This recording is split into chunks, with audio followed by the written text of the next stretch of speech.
এটার মধ্যে কি কি দিয়েছেন দিদি?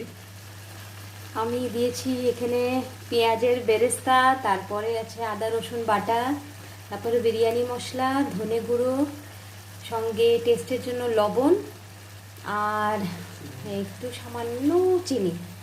বেরেস্তাটাও দেখিয়ে দিচ্ছি, আজকে বিরিয়ানি হবে। ওই চালটা এই যে একটু দেখিয়ে চাল, এটা হচ্ছে বাসমতি ইন্ডিয়া গেট। আমি প্রমোট করছি না, এমনি এটা ভালো হয়। তো একটু পরে সবটা মিশিয়ে দেবে, সুন্দর বিরিয়ানি, সবাই আসবে। এটা একটু ভালো করে কষানো